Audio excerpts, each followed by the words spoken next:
Être pédé, aux autres contredire la parole de Dieu. C'est un grand péché parce que le diable est venu pour contredire la parole de Dieu. C'est tout. La Bible dit ceci. Tu ne coucheras point avec un homme comme on couche avec une femme. C'est une abomination. Donc, quand on a des abominations, ils ont ma makasi koleka péché. Ce qu'on met ta porte à Satan, et là, quand Satan représente, on a moi mobali, à quoi il te kasima. Tant on a commis pédé sur le plan spirituel, au teki mo limonaï, et pas Satan. Ils ont des journalistes, des pédé, bazali, on se comprend. Et pourquoi on soit secret la biso? La Bible dit, selon Luc chapitre 12, verset 2, où est-ce les macaques batama? Ils ont dévoilé la lumière, où ils ont les paroles de Dieu. Ceux qui m'ont dit, ils ont disposé. Ils ont dévoilé des choses secrètes, ils ont non dévoilé jusqu'à aujourd'hui. Il faut retenir que ils ont les locaux moko ils ont kati na bango. Oyo bango mi balé ba ebi me batu ba ebiti. Bazo wela na loko wana. Un moment donné si la mati, un moment donné belle vie à mati. Maintenant komata wana faut ba yebake. Mutu moko te atikala toujours au top. Alors na ba mi balé nazo mona ndeko oyo ya mwindo wana nde akuki ko kita. Du nouveau à un an à Kinshasa, le Cristal de la Foire. Le Cristal de la Foire est une salle de fête de haut standing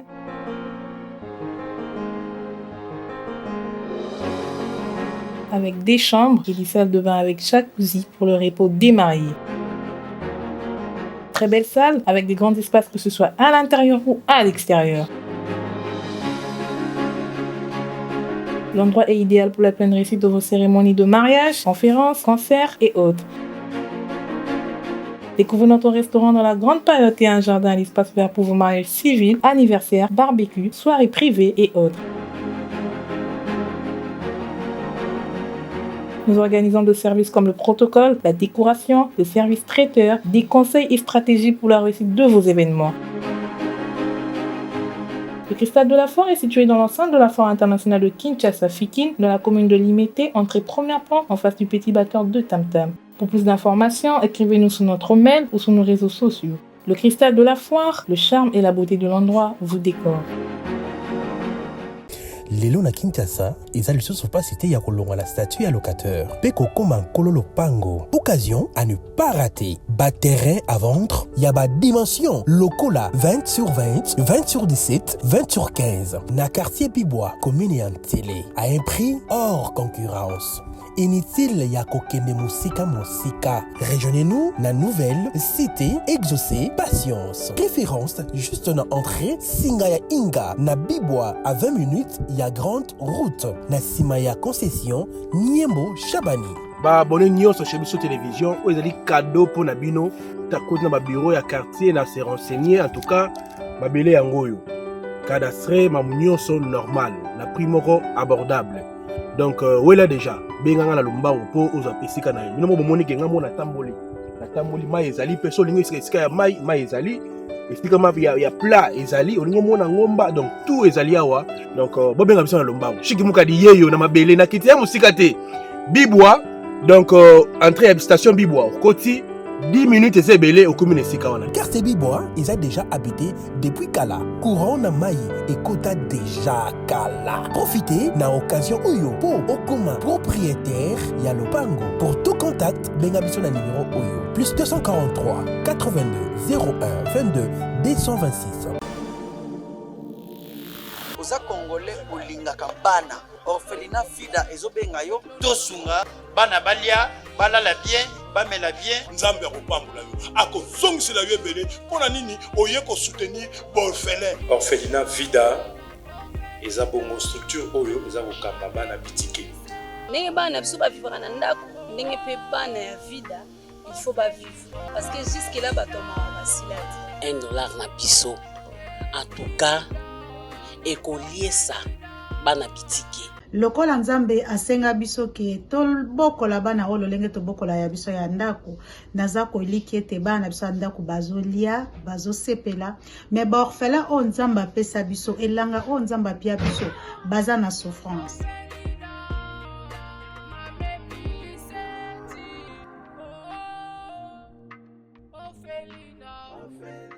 Bozebele bokotala biso mokili mobimba na pesi bino mbote. Merci na confiance na Chebiso Télévision. Neto Lobara, la chaîne qui vous ressemble. Merci mingi na sponsor na biso officiel. Yi apesi biso santé, apesi élévation, apesi succès, apesi nyonso chic muka dazali nango. Biso toyebi kolia nie na botutin. Biso toyebi ndenge o bato mususu ke na botu bimana bato maboma. Biso to dans la Jésus-Christ yende sponsor, ya mona rake bitumbe yara par-ci par-là mais sponsor na biso so atelemi toko ya raté. Pe toko ya raté ti tokene lola. À niveau sponsor na biso na biso mokila ke na biso ti lola. Merci beaucoup notre sponsor na nego batela biso. Matondi mingi na fondation Maman Denise Nyakero. Maman merci pour na nyonso ko sala pour na Chebiso Télévision. Matondi mingi na ba opi balinga biso te bato mité mabe. Wana biso to lali ba planifier lo lengeni ba ko isa biso. Lo lengeni shika na ko kota sa mabele. Ndengeni to bwa kele maladi ya mpese, maladi ya mbasu to bundisa ye mais mbote na bino bato mité mabe. To pasara pe na bino po to yebaka ke mokolo ezali bo bongo la mitema. Biso to ndimela Yesu Kristo to bi ko sala to mabete. Bato mité malamu mbote na bino. Merci mingi na orphelinat ya Maman Emilie Setimainga Mwasi Nzambe depuis Canada. Akobe la bato nyonso mutema malamu ba ko sunga bana oyo parce que rentrée scolaire c'est pour bientôt voulais-je dire le 9 septembre bana ba ozonga kelasi na yango Maman Emilie akobe na moto nyonso ya bonne foi moto nyonso mutema malamu ayeba ko contribuer pour ete bana oyo bazwa frais scolaire bazwa cahier stylo sac po bazonga kelasi Nzambe kozanga te ko pambola yo. Merci pe na mwasi oyo ngai Lidi Mukadi. Bane ba bolingo to lali to lamuki ba actualité ezanga raté na mboko oyo. To lali ngala ba ngo Congolais ezanga actualité te. To lali to lamuki to moni émission moko boye pa ndeko nga Vincent Toulouse. Ba yambi pe d'Acosta. D'Acosta pas lekini na émission mais mai d'Acosta pas lobby mususu ba moni mabe mususu ba sepeli nango.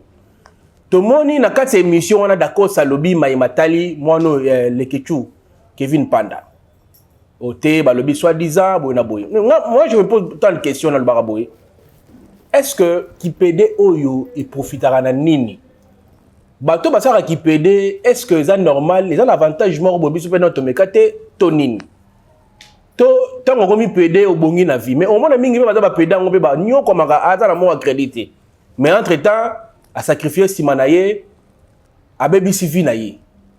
Na yango to kolobela lelo to kolobela pe mai matali si la bisalu na belle vie. Pona nini si la bisalu na belle vie to lobela ka bango. Ok na ba artiste comme bana ya papa Elombe bazé belé papa Elombe boti ba mama Moseka boti ba bato belé ba bimi na groupe Simba pourquoi kaka si la bisalu na belle vie conflit yango eza nini ba wela nini po ba yoka na raté jube na wera bakosa to moni pasteur de la foi bengisi bango mais si la bisalu ba yako ya belle vie pe ayaki na ye mais comment on a plus grave né na auto ko ba émission uti ko le kake pasteur de la foi aké ko ça la prière moko ya mabe ngana selon ngai na comprendre eza mabe. Mais l'homme de Dieu peut à lobby, Adam a belé, c'est à révéler, dans le sein à la biso, tout dans la scotché, pour na banzi, ba misus ba olila. Moto la zame la pêche moto. Mbote papa chic. Oui, ça va bien et puis mbote pe la bande ko bola da biso. Mais to yoki ba sangono partout, ba lobi l'église ta yo ba ko tambola, ba kufi ba ko tambola. Na otuna okoti pe bikota kota to nini. Ba lobi ba miracle ko sala mikolo na église, non. Moto la nzambe. Est-ce que okiko kota bikota kota te? Tu comme dans niveau tu la musabi bembe papa. Non, waneza intimité na mutu na nzambe. Ah, ngala nzambe parole de Dieu, jeûne et prière et attiraka sur naturel makas. OK. Donc ça nango qui cité et pas à Jésus-Christ rien n'était possible. Il suffit seulement aux anakondima. Tout ça. Yeso lobaki so bona konza bo sala koleka o ya sala. Très bien. OK. Comment ça le sambo? Seigneur, pambola mission lelo, pambola bandeko nyonso bolandanga de près même de loin, pambola papa Chic Mukadi, pambola ndeko na biso kuna na machine kolo na senge mission lelo Saint-Esprit et chama lobakati na biso nazali pamboli pona bana na nzambe nyonso na komba Jésus-Christ. Amen. Amen. L'homme de Dieu, Tuyambio. Makambo ko likala mboka na banzo yebi. tout le monde a un sujet où Italie, Makambuya, si la Bissal na Belleville, yo yami ololengeni. Papa Chic, Nzambe a pas mbolo makasi na keso tuninga, etant que mosali Nzambe, oyebi tiraillement ya basi on a mibale, il faut batuba retenir que eza ne loko moko o eza na kati na bango. Oyo bango mibale bayebi me batuba yebi te. Bazo wela na loko wana. Oh, et loko bango bazo wela na ba dévoiler ngo pété na monde, ba dévoiler ngo te na batu. Ozomona na ko pesa exemple mo po ngana za na domaine ya délivrance. Omoni na kati na église, soko za na ba serviteur à ba sorcier. Aux entourés na ba sorcier. Ba sorcier wana ba ko sala ba ko na bo moto boye, ba créer polémique ko swana mais na butu ba sala bomoko. Omona batu oyo bayoka na tena oyo, bayoka na te mais en réalité na butu bazala bango bien, bazo tromper batu vigilance. Alors, bandeko mibale, eza le loko moko bo eza caché. Oyo, ba wela naka, mais batu bayebi yango te. Oh, dans la fin des côtes, moko na bango, nazomo na kukoya. Oh, kukoya yango ya lolengeni moto na Nzambe. Oyebi ke bango mibale baza ba actrice. À un moment donné, si la mati, à un moment donné, belle vie à mati. Mais na komata wana faut ba yebake. Mutu moko te atikala toujours au top. Oyebi que tant vous a élevé, ezala mutu mususu pe a otalo bozo ko envier élévation na yo. Akolinga pe aya a contredire yo ou soit a coincer yo a remplacer place na yo. Alors ceux qui okokite écrire ka ba guerre froide. Alors na ba mi balé nazomona ndeko o ya mwindo wana nde akoki ko kita. Belle vie. Belle vie. O kita. Parce que il faut ba bimisa makambwana o bango ba wela o eza caché et pas ba sali Nzambe pour ba prédiquer ba pesa bango conseil pour ba demeurer bien la vie. Parce que Papa Chic na ndenge to vivre à boye, il y a des choses cachées o ceux qui mutu o ebisi mutu te moi mutu a découvrir ngo ezati na bango mibale eza ne loko moko zo senga ba vandisa bango ba loba yango eza non dévoilé jusqu'aujourd'hui. Il y a une guerre wana si ce qui est non dévoilé et comme même bon ba dimension moi mabi nazomona. Voilà, mais siko yo moto na Nzambe comment on a le conflit ba tebele ba koti yango. Ou comment on a ba créer na public moko ba bengami les abakou comme tout sur famille bota. Ba comme na niveau ya ko finga na pe ko niveau ya ko boa kela na ba maladie pe ko bomana aussi longtemps ce que conséquences les ozalani na batoyo ba koti ba bitumba wana quelque part ba mimo na neti si lena Belleville ba yokani bango ba otika na sonit ba otika na soni yango ba moi ti ba décevoir si la to Belleville ba décevoir ba to ba soutenir ye ils appellent chute na bango que non problème les amis eza lokwa bitumba we rason na jibendenge zana kala mais aujourd'hui terminer ça ba otande ba koma tu veux comprendre que ba ndeko tromper vigilance ba to banda kala or ba mi ba lepende za bongo ezali moko ya ba fan na bango penza bazali wa o balingaka sila bazo balingaka Belleville pe bazali ata basali ba groupe les ba guerre zo salema on a ebiso ke soki ba kebite moko la ba ko ya nazo mona o ya ndeko mwindo na Belleville no kita c'est tout à fait normal parce que baza ba femme les bataille o ba yokani koza la fan na muteza eza na sonité so kutu muta mokili za la fan ya muta mokili soni ezate bongo biso batote ya komba Jésus Christ biso peut ozana sonité ya ko annoncer évangile na pesa un exemple à bongo en tout cas na ko talisa bandeko o ba olanda biso lelo concernant conflit na bandeko na mibale na ko senga vraiment s'il y aura moyen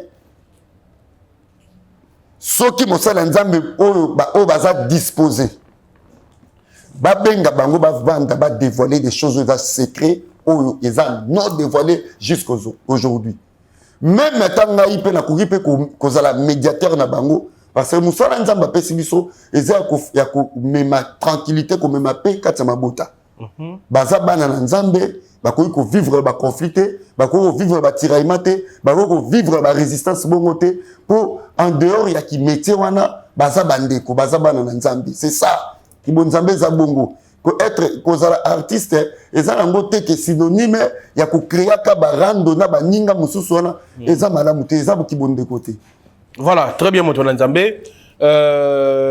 Tout ça, le deuxième sujet, il y a un peu de la maman Likambo, qui est dans l'église. Tout le monde qui est Nabiso, le baro benga lekechu. Comment on a lelo bazana conflit na actualité bimi paraît d'Acosta exposé na soi-disant Zara moi si ya ndeko Nabiso d'Acosta ma moi ko bima bele internet en tant qu'un homme de Dieu na lingi na ye bato ba PD nano de 1 muto ko ma PD lo lengi nini pe bazwaka nini côté spirituel ba conséquences nango eza nini na côté mulili nano ba PD tant mobali a komi PD pour gagner nini wala côté na mulili bo satana. Maintenant conséquence nango côté spirituel isarani. Premièrement, il faut que avant de répondre yo batu mingi ba koma ba PD ba ndeko na biso mingi balo ba koma ba PD ezaka d'abord sur le plan physique au moins mobali wa kazo ko la mingi entouré na basi. OK. Basi ba groupe basi mobali azali influence rapé mobali akoma PD. OK. Voilà sur le plan physique. Aux hommes influencé petit comportement bassuana et fungoli porte démon qui il y a qui moi si il a tiré au moins mobali a changé à comme la nature et basi c'était grand péché devant Dieu mais il y a des conséquences aussi spirituelles parce que être pédé aux autres contredire parole de Dieu c'était grand péché parce que le diable est venu pour contredire la parole de Dieu c'est tout parce que il y a interdiction formelle na mobali okoma lokola mwasi totanga yango na Bible. Très bien. Ya totanga bana na nzambe bo fungola Bible botanga na Lévitique chapitre 18 verset 22. Boyo que leur Bible lobi. La Bible dit ceci: tu ne coucheras point avec un homme comme on couche avec une femme. C'est une abomination. Donc mutu tamazo comme a déjà pédé. Les alliés péché te me bengango abomination. Il y a une grande différence entre un péché ou soit abomination. Donc tant que les abominations, ils ont ma makasi ko leka péché. Donc il y a des conséquences tant on a commis pédé sur le plan spirituel au teki mo limonai et pas Satan. Ezana image moko ndeko mobali akepoto akoma pédé ton akufi ba memi corne ana Congo ba ndeko ne ba betango fimbu avant ba terango. OK. Donc tant mutu déjà comme pédé au teki déjà molimo n'est pas nzambe soko ozana nous vivant au kufi na nte soko se repentir le sang de Jésus est là et qu'on peut racheter yo nzamba restaurer vie na. Deuxièmement, il y a des conséquences ya makaso to benga malédiction et qu'on quitte un alignement dans ceux qui déjà mis bota qui déjà bana bana wana ba ozana malédiction ti na 4e génération. Il y a des conséquences graves devant Dieu sur le plan spirituel. Donc un tout d'abord au coma mobile au bota lisute parce que au changer nature il y a nzambe kwa salelio yango zomona monde wana bato nyonso bazonga ba impacté na temps actuel bato bazana besoin ya siècle présent basimba yango mbongo mituka mapango ko impacté ba poste na musala otonga bandaku o voyager soko ke ko beta porte ya Satan et loko liboso Satan représenter soko za mobali akoyi biso te kasima. Yango nde za makasi ezali science oyo evandi makasi dans tous les domaines. Yango zomona lelo oyo ba pasteur ba PD bazali izala ba journaliste ba PD bazali ozo comprendre et il y a au moni pe am soldat penza azana raya makasi aza PD parce que à côté monde on a pour na poste à garder poste nae à garder fonction nae. Eza ba directeur, eza ba PDG, eza ba ministre et quand vraiment makasi mon Dieu qui peut dire diable mutazo tsango bongo tu dois contredire la parole de Dieu pour na personne ko za ngo besoin yango moni na zo bisa bato ba landa biso lelo keba na mutoyo déjà soupçon de bimaka comme PD il faut faire attention il faut que karamana muto bongo il faut se séparer. OK. Il faut que kabot po akoyi ko contaminer. Non, tu comprends de la peau de maman moko. Merci beaucoup Dieu est amour. Maman moko na uti ko prier pour naie mobali na kimandako. Ake kota libale pas payé. Oh. 3 ans papa chic. Maman mobali andako atiki mwasi naie ake na ndako libanda ake kokota libale pas payé. So basali 3 ans séparation. Yokelo on esalemaki. Maman wana amonanga kaka na chaîne na biso chez biso télévision. Mobali na tiki na ndako. Akekota ndako ya libala. Et pas nani, et pas PD. Mobali ya libala. Mobali ya libala tiki mwasi na ndako kota libala et pas PD. 3 ans. Maman wana landaki nga awa na chez biso télévision. C'était pour la première fois maman wana amonango yambanga na émission moto sala na yo na mois d'avril. Ya ndeko ya musicien akufaka na je crois que o ba auto kunda. Si maman to ngabengi nga bisinga papa tala kana zana yango. Mobali asali 3 ans kima. A tout ninga est-ce que Nzambe oyo salelaka évangéliste na oki se présenter comme évangéliste. Azana capacité ko zomisa mobali nga longolé maboko apede. Nabi Jésus-Christ de Nazareth n'échoue jamais. Na kota prière à maman pendant 9 jours. Tangu na bandi ko prier sujet maman wana mobali ya maman wana soki azana pede wana bazo coucher azomona ange azobimelayi.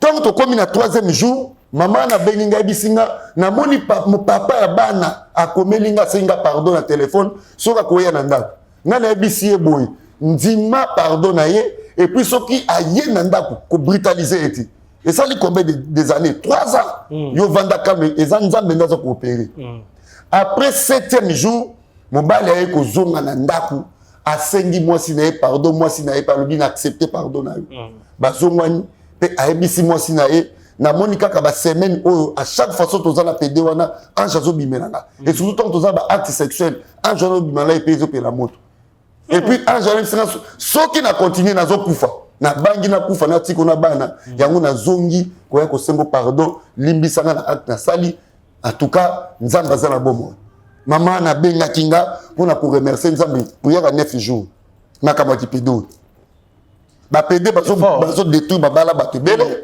babébisi parce que zali mission diable apesi bango ezala batumuso ake simba kisi bayebisi po ozwa eloko za nango besoin kende bima na PD bamusu bakoma ba PD te mais bapesi ba condition kende lukaka PD bima na ane PD te mais condition bapesi voilà bazolandanga bayebi kunde na boba siliki et pourquoi zo biso secret la biso la Bible dit selon Luc chapitre 12 verset 2 où est salemaka ko batama et a dévoilé la lumière où est les paroles de Dieu.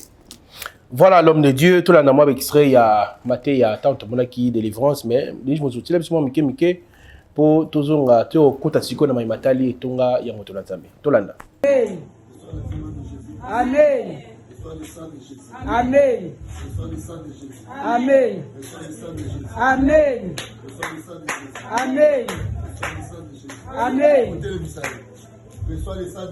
Amen. Amen.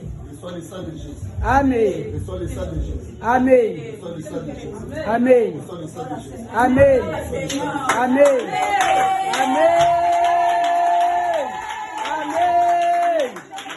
Amen. Amen. Amen.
Voilà, mesdames, messieurs, de retour sur ce plateau, moi tout à la ba image ndenge nzamba za ko rendez-vous na l'homme de Dieu moto na nzambe oui papa chic ba tout ba image wa yo parce qu'il y a des gens ba problème na ebisu au ko édité oui siko ba to ya netonga na yo il faut bazo transport nini ba koma wapi et puis nini les et pas ya moi na moi sur tout la vidéo donc moi na moi sur akufeli biso l'église à moi qui bon à 13 ans ba église à kati motema oh prière esili moi na koikao yo ba blom so lo ba ke non mutakufi l'église kuna ay mosala nzamba na sani alekisi mutu et ça les maki bongo moi no ba église akufi après église moi na piqué Christ pe mekei moi na kangami pe mekei aoni na lisute akufi alors bani ba kene na hôpital ne na ye ko yebisa ba intercesseur bob me ka ko kene na hôpital te loko ayena mama na yena papa na bango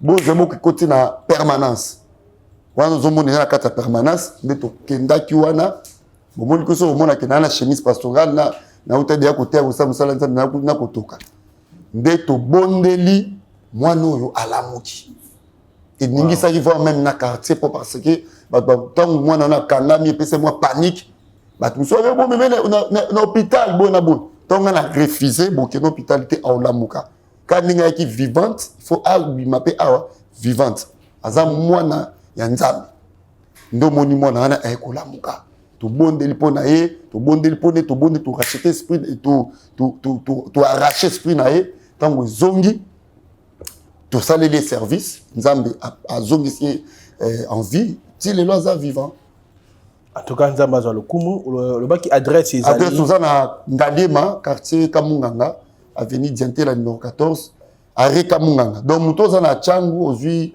Gambela ozui DG Sokiti DG Sokiti moto be taxi qui na arrêt Kamunganga avenue Diantela numéro 14 arrêt Kamunganga avenue Diantela numéro 14 quartier Ozone.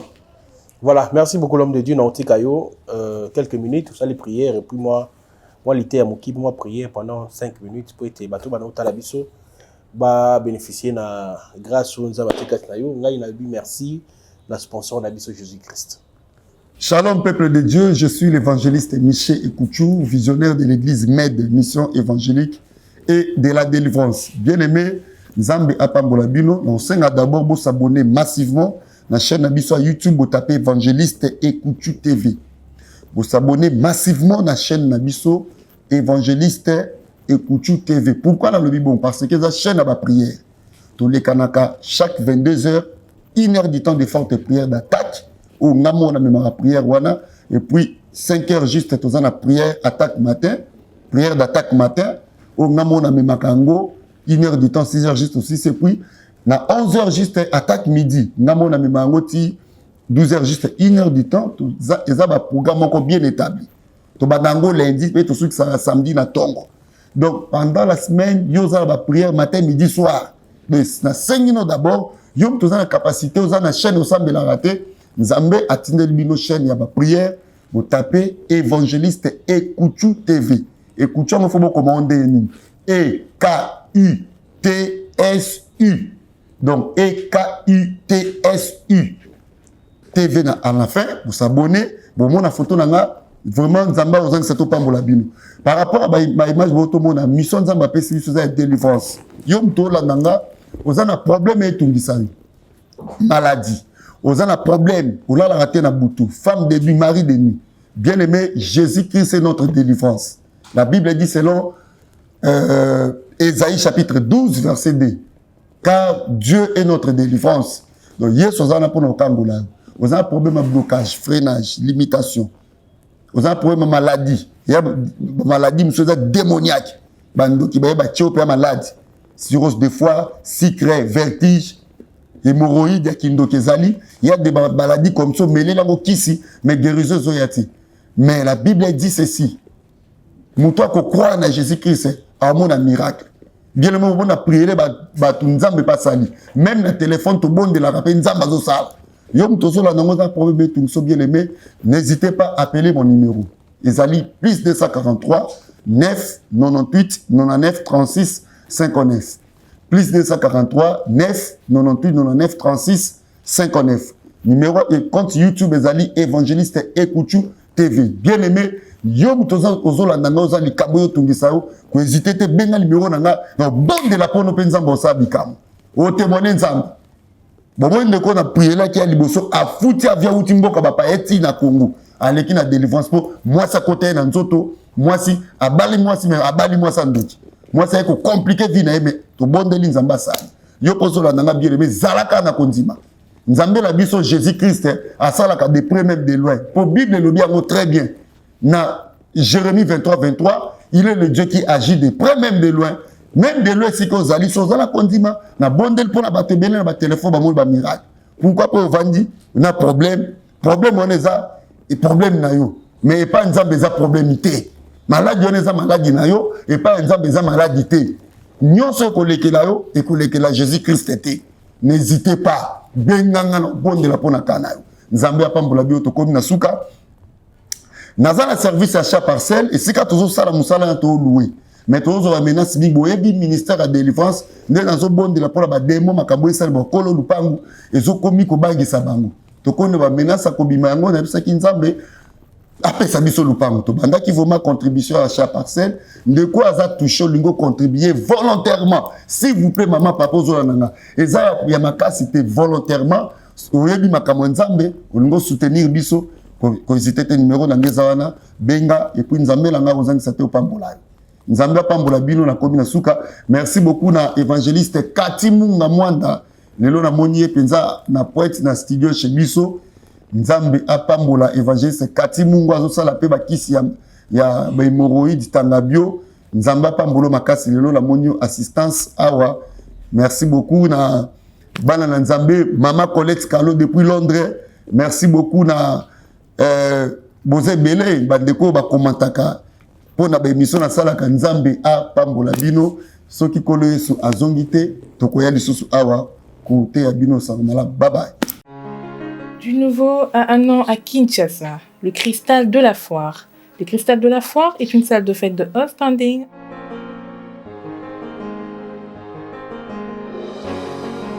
avec des chambres et des salles de bain avec jacuzzi pour le repos des mariés.